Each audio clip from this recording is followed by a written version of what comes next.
Well, good morning. This morning, we're going to provide an update on what is a significant but not yet a severe weather event hitting the Commonwealth of Kentucky, and that's the impact of Hurricane Helene.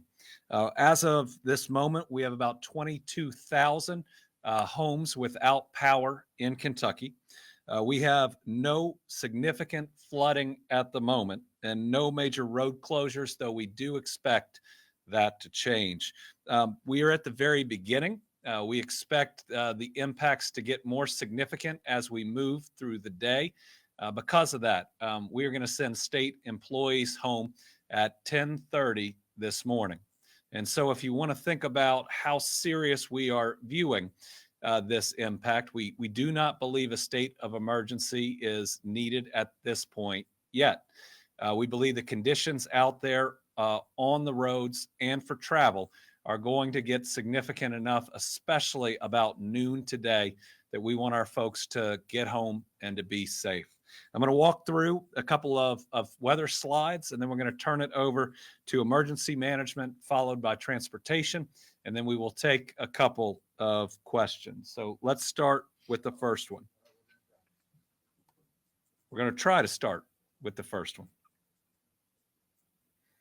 Well, as it's coming up, really what we are looking at in this event is widespread rain and gusty winds.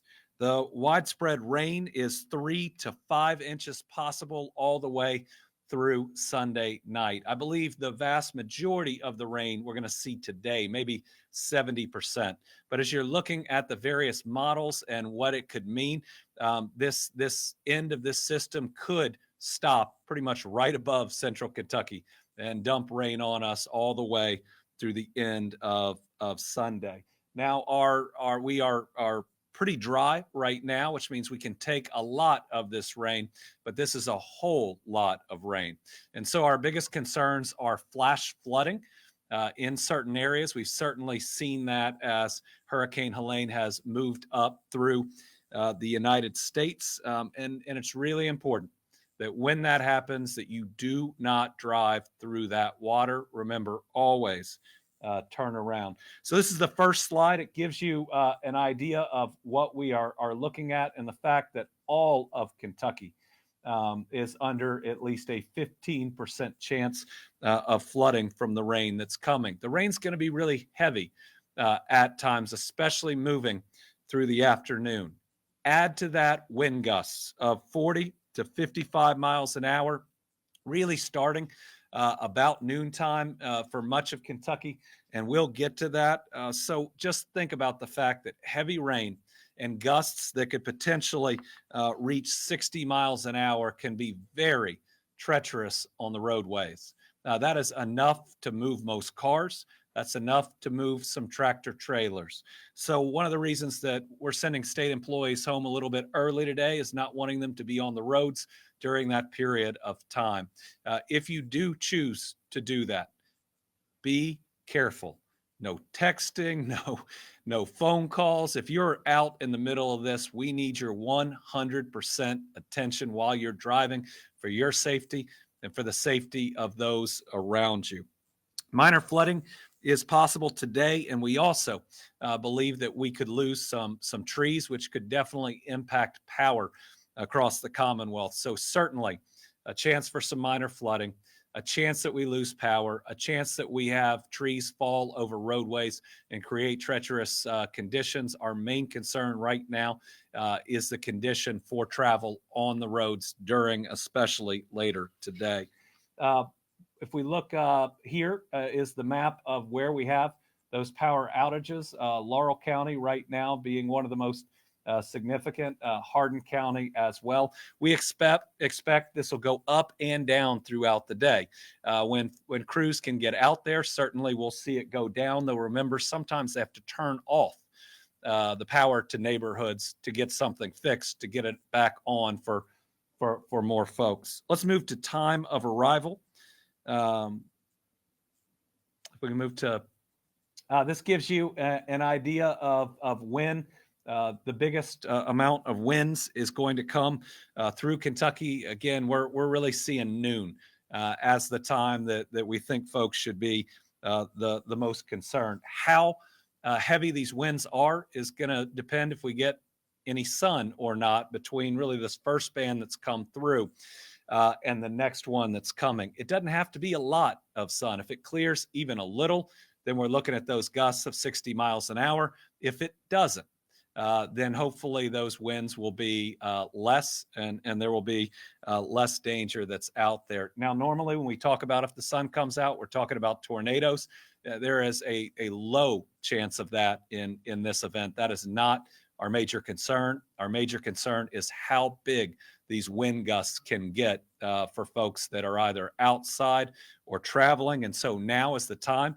If you have a little break in the weather, if you got any patio furniture or anything outside, you want to bring that in. You also want to be careful about being out there walking the dog and other things when wind is that high and when the rain could hit as much as it is.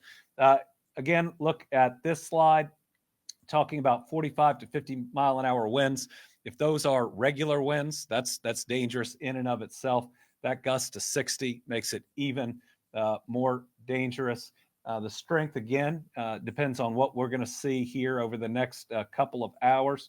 That last one is what we're talking about. The travel and high-profile vehicles will be difficult, especially on certain roads. Let's hit the next slide. So again, this talks about the level of wind that we're seeing. This one mentions the power outages that'll certainly be possible if we lose a lot of trees. Again, that could impact travel on a lot of our roads as well. Let's move to rain accumulation. So our two big issues, and again, are wind and rain. And we've talked about that wind. The rain's going to be significant. That doesn't mean, given the drought that we've had, that we're going to have flooding, and we don't currently expect widespread flooding. But remember, this is the remnants of a hurricane that's hitting us, and I believe that we all ought to be humble enough to know that this forecast can change, and that we may need to get additional information out there as it goes. If we're worried about flooding in anywhere, it's certainly Green and Cumberland River basins. But again, it shows that a large part of Kentucky will get a significant amount of rain. Flood watch is in effect for a large portion of Kentucky. That means you should be on alert, especially if you're in areas that tend to flood. I'd end by just saying the most important thing, if you're out there and you're driving, is do not drive through a flooded area. That's how we lose people. If we lose people in this weather event, it'd likely be that or the result of trees falling or folks out on the roads when the wind is coming through. So do not drive through standing water and never go around barricades. You know, if somebody is taking the time to put barricades up around a flooded area, it means that your car or your truck will likely not make it through. So please never go around those. I'm going to turn it over to Eric Gibson. First, he is our Director of Kentucky Emergency Management. We'll then hear from Mike Hancock from Transportation, and then we'll take some questions.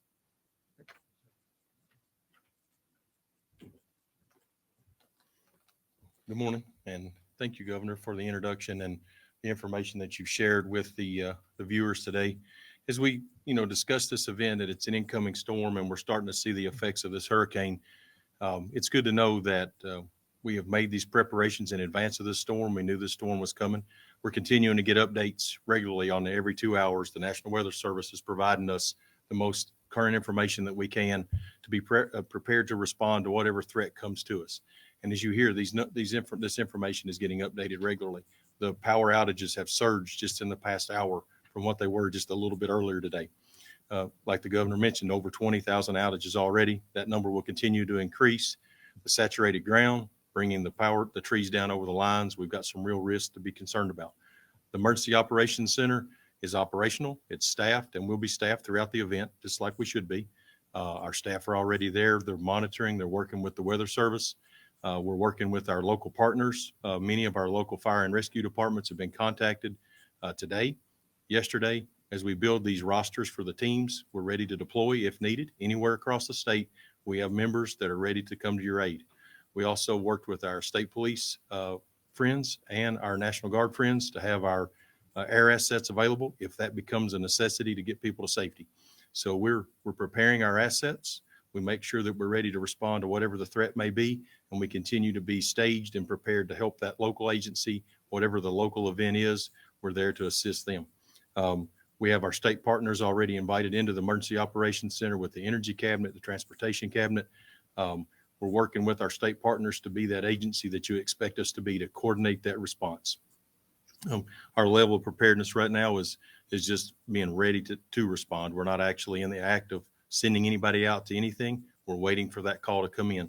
So as we continue to be there, your local emergency management agency is there to help you. Your local first responders are there to help you, and we're there to assist them if that need becomes a state level need. So the Emergency Operations Center is open. Our warning point number is posted on our website. If you need us for anything or you need to report any damages, please feel free to call that number that's listed, and we'll be glad to assist you any way we can. Thank you very much.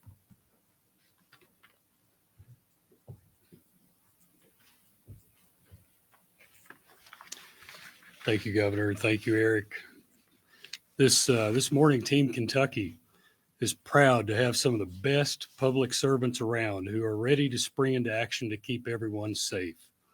Like you, our state transportation staff has been monitoring the weather, and our crews have been prepping equipment and chainsaws to help with debris removal to keep roads clear.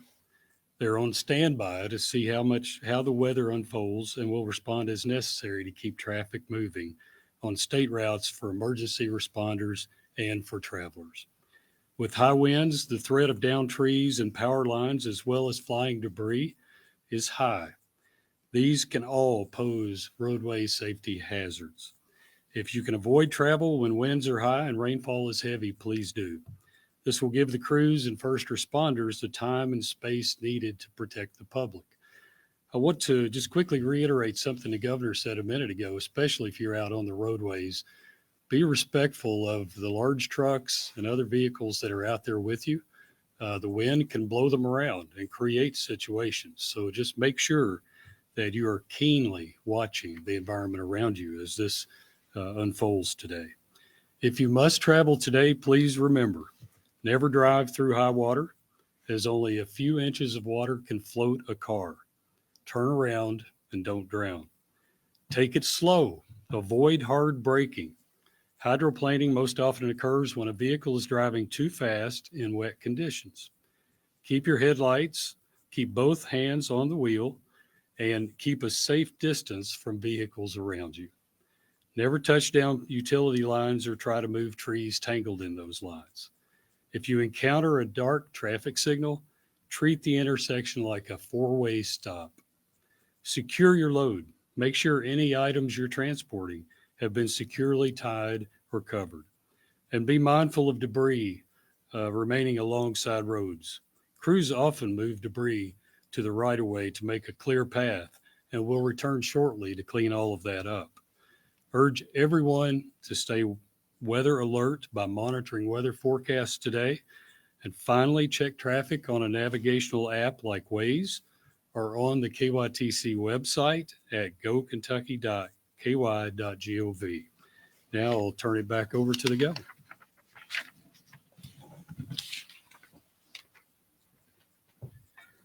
So in summary, certainly a significant weather event. Our main worries are wind gusts and sustained wind, as well as the amount of rain. We've pre-staged assets across Kentucky to be ready to respond if it moves from significant to severe. Finally, we just want to make sure that everybody out there is careful. We made it through F4 tornado and F3 tornado, multiple smaller tornadoes, terrible flooding in 2021 and 2022, multiple polar plunges and other major storms that have come through. We want to make sure that everybody makes it through this, and that the lessons that we have learned about being smart, about being cautious, and about looking out for each other, that we bring all that to bear in facing Hurricane Helene. So with that, we'll open it up to questions. We got one journalist here and one on the line. So, Lauren? dispatching to the state of Florida at this point? I mean, are there any plans? I know our focus is on the state of Kentucky and making sure everybody here is safe, but dispatching crews to Florida at any point, has there been a plan for that? So right now, we've got our assets waiting to see how hard we get hit. Certainly, if it is not significant, then our crews stand ready to help other parts of the United States. North Carolina, for instance, has gotten hit pretty hard. Folks came to help us. We want to make sure we're there to help them. We should know, especially as we move through today, how strong the storm is when it hits us, what we think that we'll see over the next couple of days. And then on the line, we have Justin Hicks.